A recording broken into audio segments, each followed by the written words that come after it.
Can's open, got some peanut corn here, pretty gross looking, but I think once it's all mixed in, pretty tasty. Tomato paste to give it some color, some flavor, some thickness. Some people like to mix up flour and thicken up their soups and their stews and stuff. I've done lots of restaurants, but I don't really like it actually. If I want flour, I'd rather just eat bread. You know, it's kind of. I've never been really down with the flour thing. One of the things is once you get lots of potatoes in there and you cook the hell out of this, potatoes are going to break down, they're going to get starchy, and they're going to make the soup really thick. And soups are always better the day after they sat for a while and you cook them again. It's the real trick. You know, none of us have jobs right now. Well, I mean, my brother's working a little, but for the most part, none of us have jobs. And look how well we're eating. This is life, man. Okay, now we've got a lot of water. I don't know the exact measurements, but a lot. I mean, we got to fill this thing up. Now it's time to kind of crank this heat up. We want to get it nice and hot. We want to bring this to a boil. I just keep adding more and more water, more and more vegetables, more and more. The name of the game with this thing. It's another really interesting vegetable called daikon. Try a piece raw. It tastes a lot like a radish. Oh, it's pretty tasty actually. It tastes exactly like radish. No, I like to eat it raw. It's my favorite way. Salt on it is the best. A little daikon, a little spice. A little deorient in there. Japanese. Now we're just gonna rock it up with these potatoes. A lot of little blemishes. Gotta remove those. I like my potatoes nice and cut up nice and small. Now I have a chance to remove some more blemishes. That's the one thing, you know, like potato quality, it is what it is. But you know, you go to the store and you buy potatoes out of a box, and a lot of times they're roughed up. It comes with the machines that dig them out of the earth. This stuff's actually a great purifier and really good for your system. But really good thing about it. I feel like having a cup of tea. Feels like it's a good time of the day to have a little cup of black tea. Oh yeah. I've been trying to cut down on my caffeine. That's why I drink the ginger tea in the morning rather than coffee or black tea. I try to stay away from coffee most of the time. It has a weird effect on my head. You know where I love it is out on the west coast. When you make miner style coffee, like right on a fire pit, and it's the first thing in the morning, you have coffee and oatmeal, and you're like right there, and there's the ocean and like all this craziness going on. Yeah. And it's that kind of coffee with the actual ground sitting in the bottom of your cup, you know? It's like rugged coffee. Yeah. That's where a cup of coffee's enjoyed. And you know what's cool is because those kind of mornings you wake up, you drink up that kind of coffee, and then you spend say the early part of the morning like collecting and chopping firewood and you just you put it to use. Yeah, man. You take a crap in the woods. I don't know. By the time noon rolls around, you've been up since like 6:37 in the morning because you can't sleep so light. By the time noon rolls around, you're ready for a hearty meal. You sit down and you make another hearty meal, and then you take a little. You might go for a walk or a hike.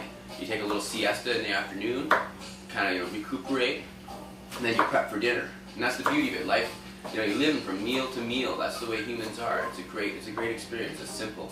Yeah. It cuts down everything. It gives everything purpose. Yeah. Well, when a bunch of kids from Victoria go to places like Jordan River, and got all drunk and stuff. It's fun. And those places, they shouldn't be disrespected like that. No. They're meant to be taken care of. I'm not saying you can't have a few drinks out there. Go for it.